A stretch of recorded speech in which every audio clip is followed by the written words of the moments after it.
पूर्वीची एक आख्यायिका होती महाभारतामध्ये, तुम्ही ऐकलं असेल, पांडव आणि कौरव. 5 पांडव होते आणि एक कौरव होता. किती होते?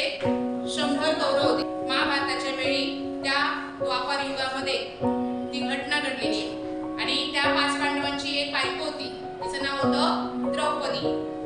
द्रौपदी भगवान श्रीकृष्णांना ती मानत होती आणि भगवान श्रीकृष्णांना तिने बंधू मानलं होतं, भाऊ मानलं होतं. आणि त्या भावाला अचानक एक दिवस ठेच लागली. त्या भावाच्या लागलं त्यांना आणि त्यांच्या हातातून रक्त निघत होतं. श्रीकृष्णाची सख्खी बहीण जी अर्जुनाची बायको होती आणि पांडवांची पांचाली जिला म्हणतात ती द्रौपदी, श्रीकृष्णाला बंधू तिने मानलं आणि श्रीकृष्णाला लागल्यानंतर सुभद्रेला सांगितलं की तुझ्या घरात असलेला एखादा कपडा दे की श्रीकृष्णाच्या हातातून रक्त वाहते.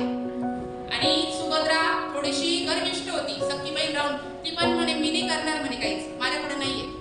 मग त्या द्रौपदीला कळवळा आला आणि ती गेली आणि तिने त्या हातातून रक्त वाहते असं बघितलं, कोणाच्या? श्रीकृष्णाच्या हातातून. तिने लगेच तिच्या साडीचा पदर काढला आणि श्रीकृष्णाच्या त्या हाताला तो बांधला. तेव्हापासून रक्षाबंधन साजरं केलं जातं. म्हणजे भावाने बहिणीचं रक्षण करावं आणि बहिणीने भावाप्रती प्रेम असावं या हेतूने रक्षाबंधन साजरं केलं जातं. आणि मग श्रीकृष्ण तिला विचारतो की द्रौपदी मी तुला काय उपहार देऊ? द्रौपदी काय म्हणते, मला आता काही नको, परंतु माझ्यावर जेव्हा संकट येईल तेव्हा तुम्ही माझ्या रक्षणार्थ तिथे या. आणि मग खरं जेव्हा संकट येतं द्रौपदीचं वस्त्रहरण केलं जातं. तेव्हा वस्त्रहरण करताना श्रीकृष्ण त्या द्रौपदीच्या अंगावर वस्त्र कमीच होऊ देत नाही. कितीतरी वस्त्र तिच्या अंगावरून ओढलं जातं तरी ते वस्त्र तिचं हरण होत नाही.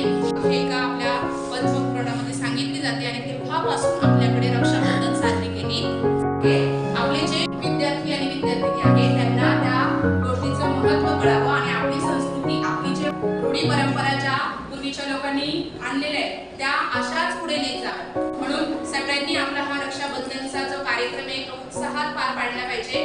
बहिणीने आपल्या भावाप्रती असलेलं प्रेम आणि प्रत्येक भावाचं कर्तव्य आहे की आपल्या वर्गातील, आपल्या आजूबाजूच्या परिसरातील मुली त्या आपल्या बहिणीप्रमाणे आहेत. आपण त्यांचं रक्षण केलं पाहिजे आणि त्या रक्षणासाठी आपण सगळ्यांनी तत्पर राहिलं पाहिजे. भारतातले आपले जे सीमेवर लढणारे रक्षक आहेत, कोण? जवान, त्यांच्यासाठी सुद्धा पूर्ण भारतामधून राख्या पाठवल्या जातात आणि त्या जवानांकडून आपल्या सगळ्यांचं जे रक्षण होते त्यांना एक स्फूर्ती मिळावी, काम करण्याची उमेद मिळावी, हा संदेश त्या रक्षाबंधनच्या मार्फत सगळ्या देशातून राबवला जातो आणि तो रक्षाबंधनचा उत्साह जवान त्या ठिकाणी मोठ्या उमेदीने त्या